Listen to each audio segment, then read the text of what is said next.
je vais vous parler de notre programme d'optogénétique dans la rétinite pigmentaire.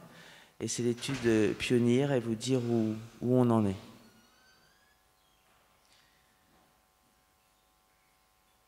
Donc très rapidement, pour celles et ceux qui ne connaissent pas GenSight Biologics, on est une biotech et on développe des thérapies géniques dans des maladies héréditaires rétiniennes. Alors on a deux programmes. Le programme très important dont on va discuter aujourd'hui, c'est l'optogénétique dans la rétinite pigmentaire. Et l'autre programme qu'on n'abordera pas, mais qui est aussi important, on en a un petit peu parlé, c'est un programme dans une maladie génétique mitochondriale qui s'appelle la neuropathie optique héréditaire de Leber. Et on est un peu plus avancé dans le développement. Donc GenSight a été fondé en 2012, donc on a plus de 10 ans d'existence maintenant. Donc on va se concentrer pour vous donner un peu une mise à jour où on en est dans le développement dans la rétinite pigmentaire avec le traitement optogénétique.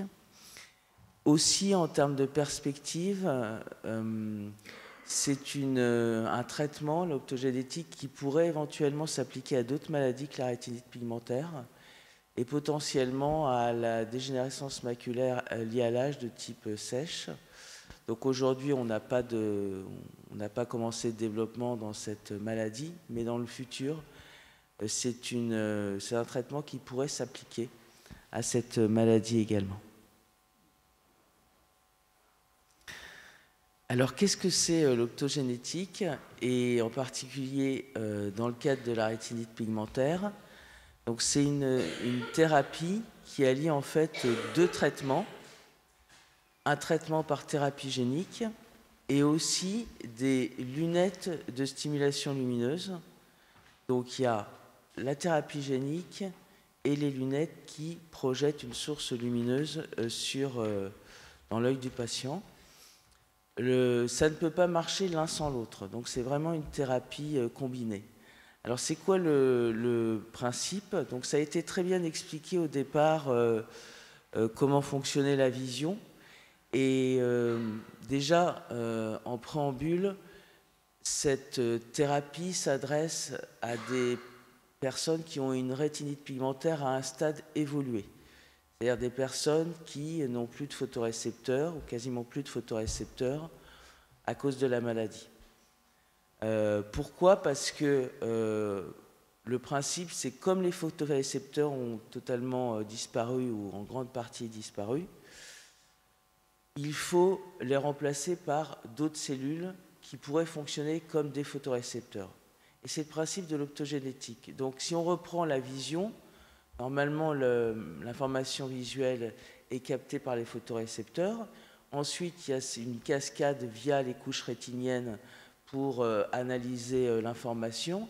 Ensuite, ça passe par les cellules ganglionnaires qui sont les cellules les plus superficielles de la rétine et c'est transmis via leurs axones au niveau du cortex visuel qui va analyser, interpréter l'information et la retranscrire en vision.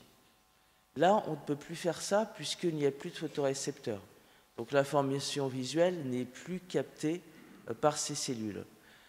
Donc l'idée, c'est d'utiliser des cellules saines de la rétine des personnes qui ont une rétinite pigmentaire et qui n'ont plus de photorécepteurs.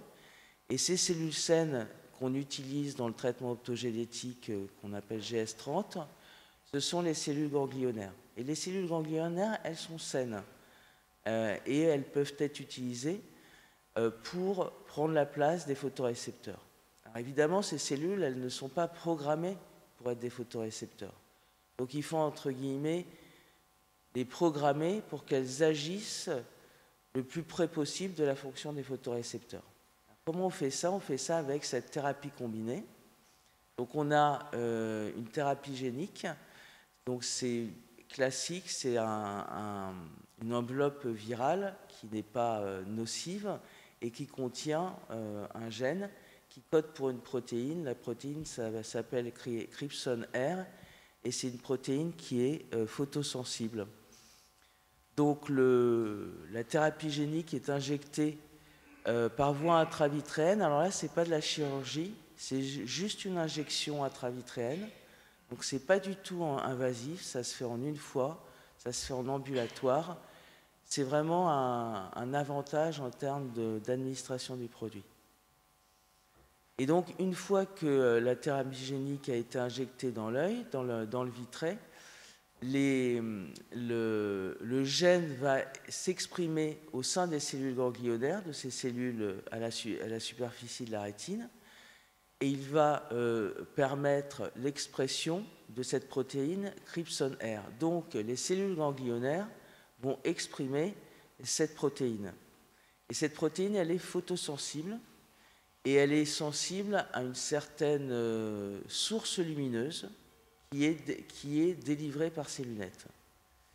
Et cette source lumineuse, donc quand les patients vont mettre les lunettes, cette source lumineuse va activer les cellules ganglionnaires et va leur permettre d'avoir un fonctionnement proche des photorécepteurs pour capter cette information visuelle et la transmettre via leurs axones au cortex visuel pour qu'on ait un certain niveau de restauration visuelle. Donc ça paraît être un peu de la science-fiction quand je le raconte comme ça, mais c'est réel et ça marche puisqu'on a eu des signes d'efficacité chez certains patients. Mais la vision est différente d'une vision naturelle puisqu'on utilise des cellules différentes et on les stimule grâce à la thérapie génique et une source lumineuse.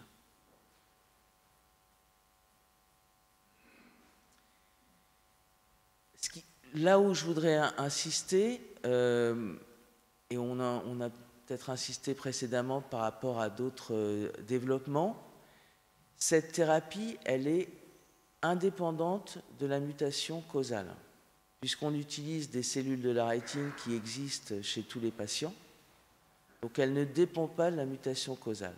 En revanche, elle s'adresse à une partie des personnes avec une rétinite pigmentaire, les personnes qui ont une rétinite pigmentaire à un stade évolué et qui n'ont plus de photorécepteurs.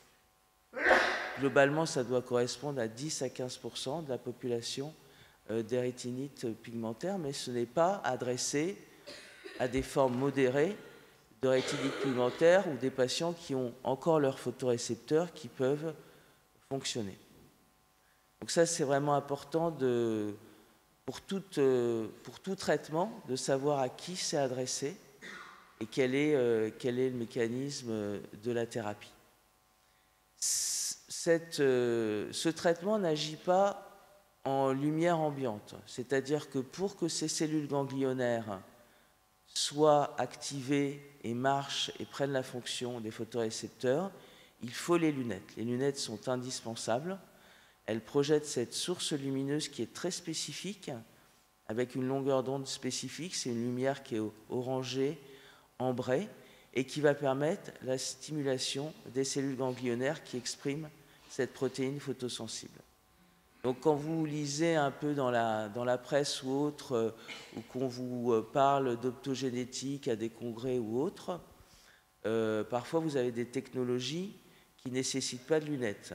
Là, cette technologie nécessite des lunettes et on a la volonté, et on en avait un peu discuté l'année dernière pour ceux qui étaient présents, on a la volonté à développer des lunettes qui aussi aient un design acceptable.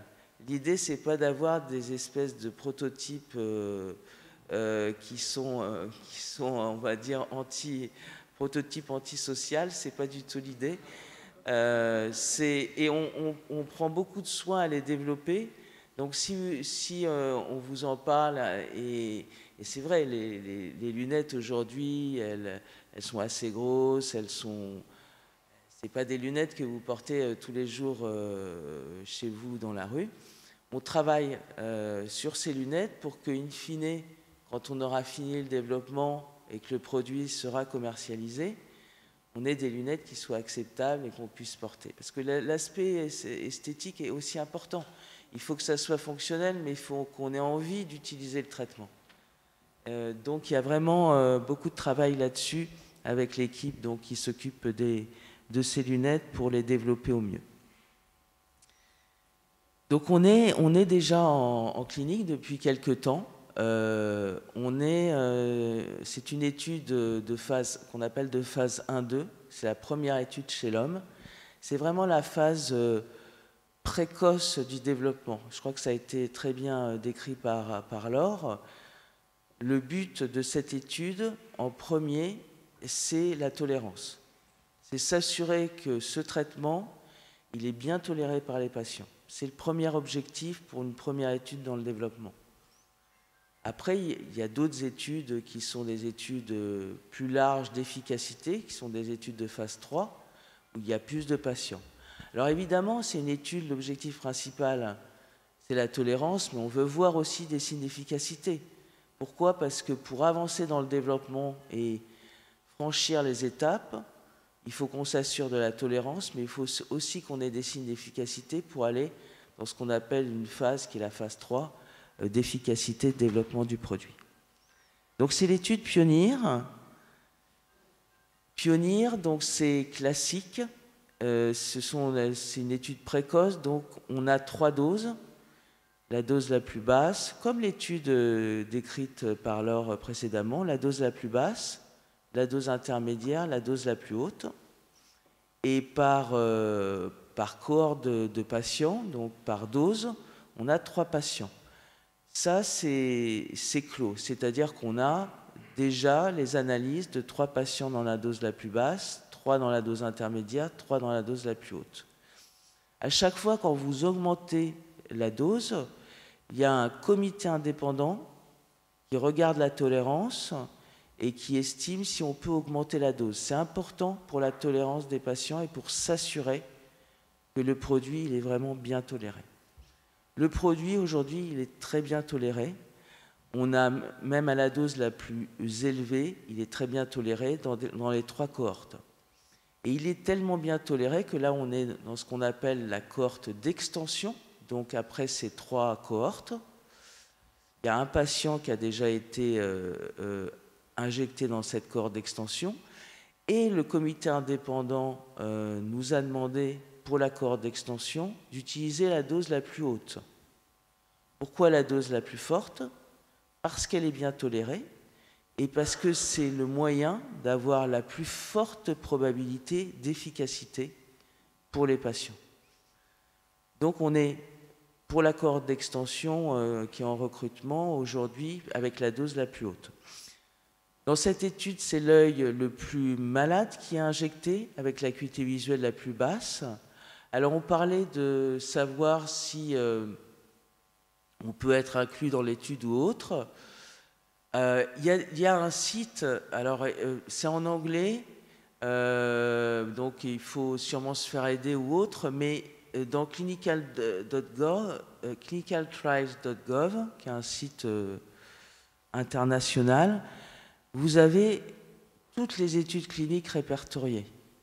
Et normalement, chaque compagnie doit mettre les critères d'inclusion, etc. Alors ça sera votre médecin qui va décider si vous pouvez être inclus dans telle ou telle étude. Mais déjà, ça peut vous donner une idée.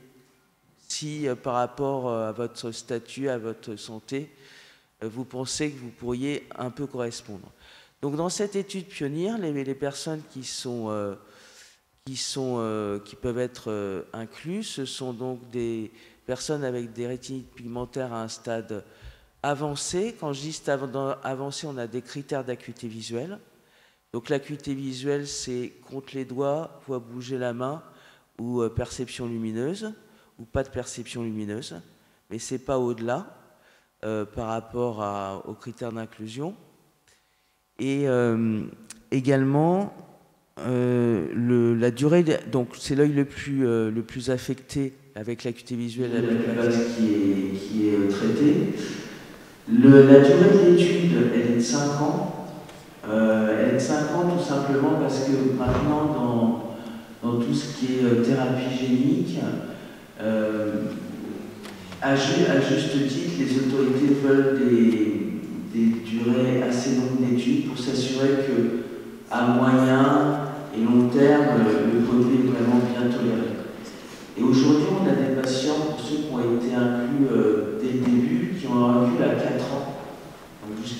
4 mois après l'injection et la tolérance est vraiment très bonne.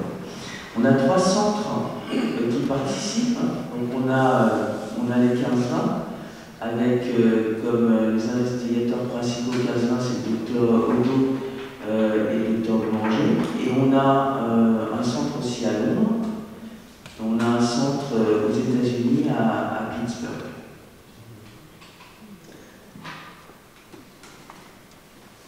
Alors je vous disais, la tolérance, elle est très bonne, mais je vais rentrer dans le détail parce que très bonne, ça ne veut pas dire grand-chose.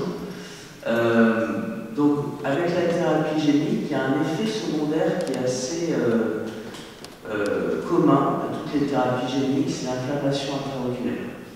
C'est-à-dire que quand vous injectez la thérapie génique, il y a une réaction inflammatoire, immunitaire, qui fait qu'il y a de l'inflammation dans le node.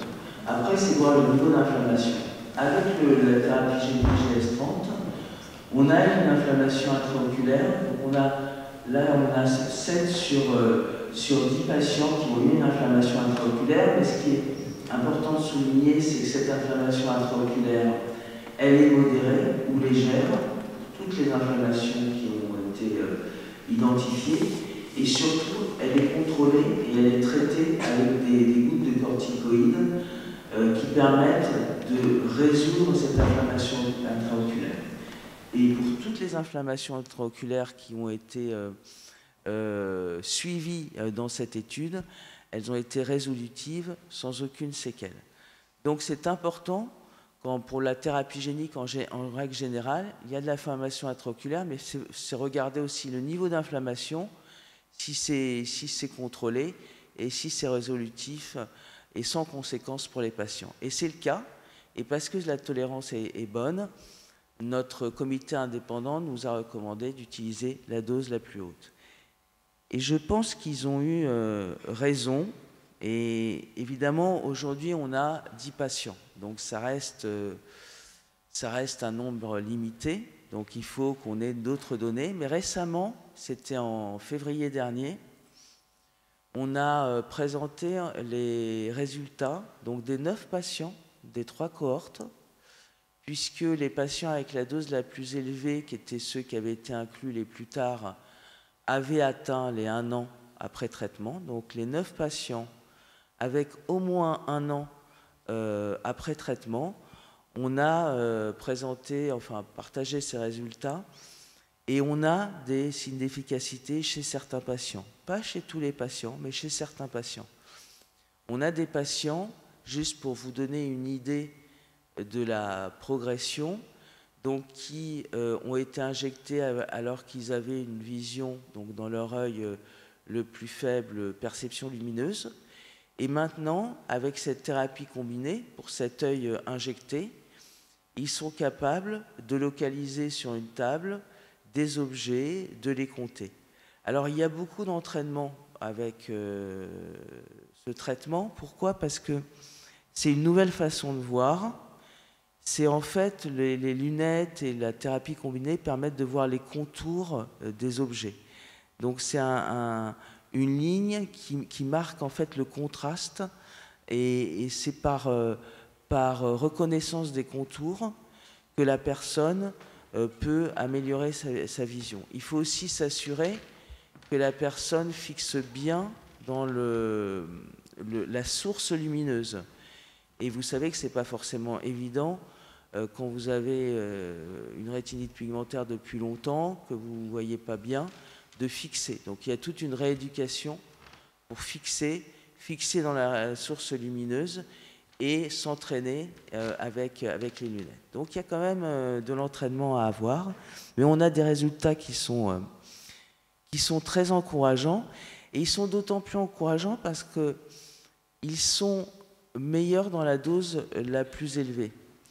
Pourquoi? Ça veut dire qu'il y a quand même des éléments qu'on pourrait qualifier d'effet dose.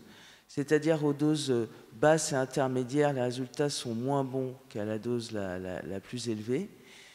C'est pour ça qu'on est très encouragé par ça, parce qu'on va avoir d'autres patients traités dans la cohorte d'extension avec la dose la plus élevée. Donc on va recruter entre 3 et 9 patients, Peut-être qu'on ira jusqu'à 9 justement pour avoir plus de données. Et avec cette dose plus élevée, on va voir vraiment si c'est confirmé avec les données qu'on aura dans un avenir proche. Alors, peut-être en résumé, qu'est-ce qu'il faut retenir? Donc, on a fini les 3 cohortes. On est dans la cohorte d'extension. La dose sélectionnée, c'est la dose la plus élevée. Les lunettes de stimulation lumineuse sont également très bien tolérées par les patients.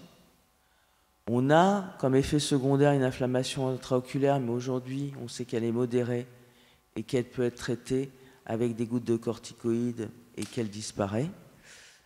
On a des signes encourageants d'efficacité, en particulier chez les patients qui ont été traités à la dose la plus élevée, mais il nous faut plus de données. Il nous faut plus de données pour passer dans l'étape suivante du développement, pour qu'on ait plus de patients et plus de signes d'efficacité. Et ensuite, on ouvrira vers ce que je vous signifiais, c'est-à-dire une étude de phase 3. Et à nouveau, ça demande de l'entraînement, ça demande de la patience, ça demande de se familiariser avec cette nouvelle façon de distinguer les formes, les objets, grâce aux contours et à cette thérapie. Et en conclusion, c'est donc une thérapie combinée, ça s'adresse aux patients, aux personnes avec une rétinite pigmentaire à un stade évolué. C'est indépendant de la mutation. Indépendant de la mutation, c'est un énorme avantage. Aujourd'hui, on a une très bonne tolérance avec jusqu'à 4 ans de suivi pour les premiers patients, donc c'est bien toléré. On a des signes d'efficacité encourageants. Mais voilà, le premier patient a été injecté dans la cohorte d'extension, mais la route est encore longue, je ne vous le cache pas. Il faut qu'on ait plus de données dans la phase 1-2. Et ensuite, quand on aura plus de données, on ira voir les autorités, et on ira designer avec eux, et avec vous, et avec les investigateurs, une étude de phase 3, et on n'en est pas encore là. Il faut qu'on ait plus de données. Mais aujourd'hui, les résultats sont encourageants. Je vous remercie pour votre attention.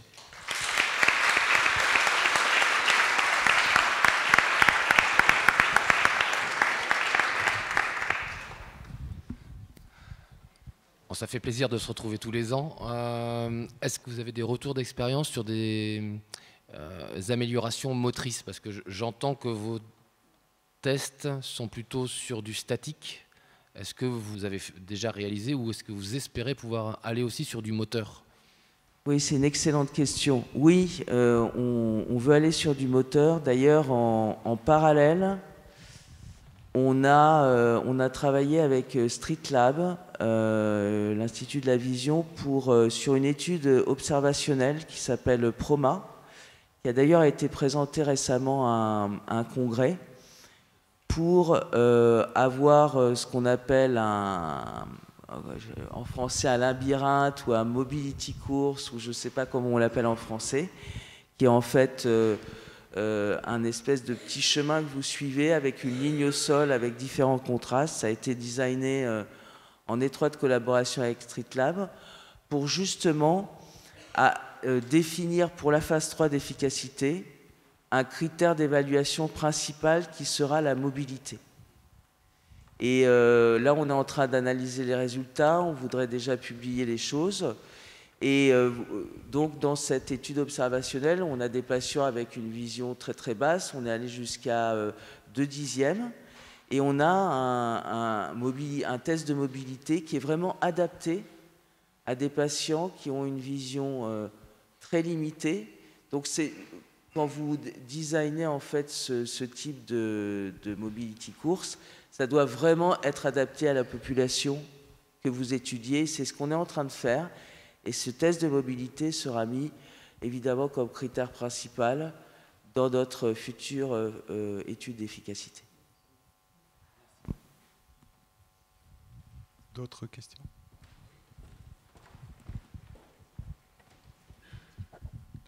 Bonjour. Moi, je voulais savoir comment fonctionnent ces lunettes. Est-ce qu'elles fonctionnent par batterie? Et puis, combien de temps les personnes peuvent les porter? Est-ce qu'ils ont un temps parti pour ça ou...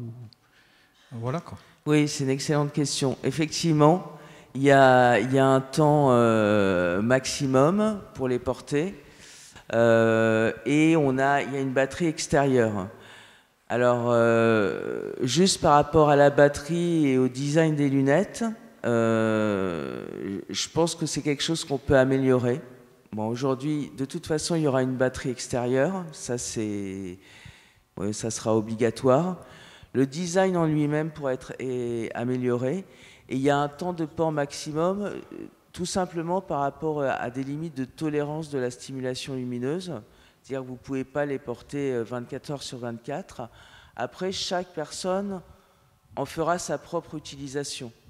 Moi, j'ai juste des exemples de patients qui ont rapporté ça aux investigateurs, qui disaient, par exemple, dans ma cuisine, maintenant, je vois la limite des plaques par contraste que je ne voyais pas avant, donc ça m'aide beaucoup. Il y a un patient qui aussi a pu distinguer les zébras du passage clouté qu'il ne voyait pas avant. Donc voilà, après vous en ferez votre utilisation, soit chez vous, soit à l'extérieur, selon vos besoins. Mais c'est vrai que ce n'est pas 24 heures sur 24 parce qu'il y a une source lumineuse et on doit s'assurer que ça va pas trop, c'est pas trop important pour la rétine.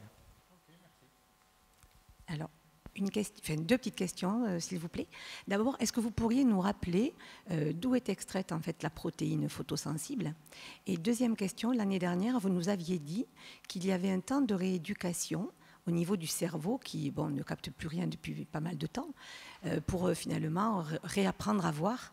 Est-ce que ça, c'est à peu près un temps à peu près déterminé pour tout le monde ou pas?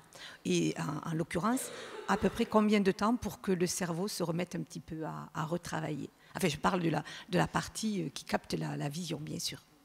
Alors, je vais faire un joker pour la première question, je vais donner à Serge parce qu'il connaît très bien. La deuxième, je vais juste répondre à la deuxième. Ça prend du temps, c'est vrai, ça prend du temps. Et ça, c'est vraiment les équipes de Street Lab qui pourraient vraiment vous donner des détails. Mais une fois que ça commence à marcher, si vous voulez, c'est très motivant pour le patient.